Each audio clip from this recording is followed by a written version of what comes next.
Breaking news. Breaking news. Breaking news. Côte d'Ivoire, lancement des assises nationales des femmes de Côte d'Ivoire. Merci de rester sur CNN.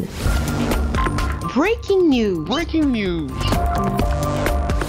Sur l'initiative du ministère de la Femme, de la Famille et de l'Enfant, les toutes premières assises nationales des femmes de Côte d'Ivoire ont été officiellement lancées le lundi 22 avril 2024 à Cocody par le Premier ministre, chef du gouvernement, M. Robert Begré-Mambé, ceci en vue de recueillir les besoins des femmes dans toute la Côte d'Ivoire. Les assises nationales des femmes de Côte d'Ivoire apparaissent donc comme un cadre idéal de réflexion et de proposition des femmes de Côte d'Ivoire dans toutes leurs composantes pour réfléchir ensemble sur les sujets au cœur de leurs préoccupations quotidiennes et d'identifier les solutions idoines qui permettront d'assurer leur plein épanouissement individuel et collectif. Cette première édition est placée sous le thème « Fédérer et valoriser les énergies féminines pour le développement de la Côte d'Ivoire ». Fédérer et valoriser les énergies féminines pour le développement de la Côte d'Ivoire.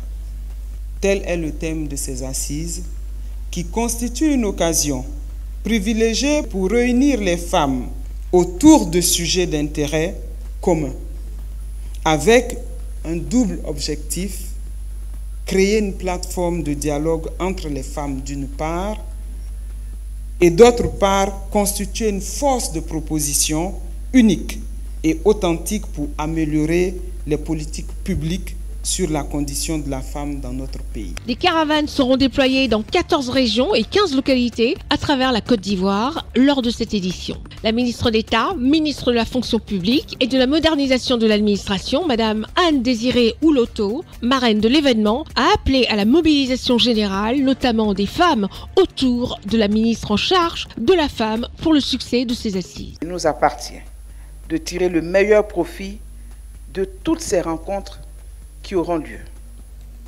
qui nous permettront de briser des liens, d'ouvrir des voies et de dessiner des perspectives heureuses et prometteuses pour l'épanouissement des femmes, mais aussi des filles de Côte d'Ivoire. Au cours des prochaines semaines, des missions conduites par la ministre des Femmes seront à votre écoute. Il n'y a pas d'âge, il n'y a pas de niveau social, il s'agit des droits de toutes les femmes, quelle que soit notre position sociale, quelle que soit notre position géographique. Nous ne devons donc pas nous auto-censurer. Prenant la parole à cet effet, le Premier ministre, chef du gouvernement, M. Robert Begré-Mambé, a salué l'organisation de cette belle initiative des ANAFSI qui s'inscrit dans la droite ligne de la vision du président de la République de Côte d'Ivoire, son Excellence Alassane Ouattara, et dans la feuille de route du gouvernement qui est de bâtir un pays égalitaire où les hommes et les femmes s'y retrouvent. Le Premier ministre ivoirien, M. Robert Begré-Mambé, a également exprimé son admiration envers le président de la République de Côte d'Ivoire, son Excellence Alassane Ouattara et son épouse, Madame Dominique Ouattara. Les grandes avancées sociales et économiques réalisées par la Côte d'Ivoire depuis 2012, sous le leadership du président Alassane Ouattara, ont permis une amélioration certaine de la condition des femmes dans notre pays.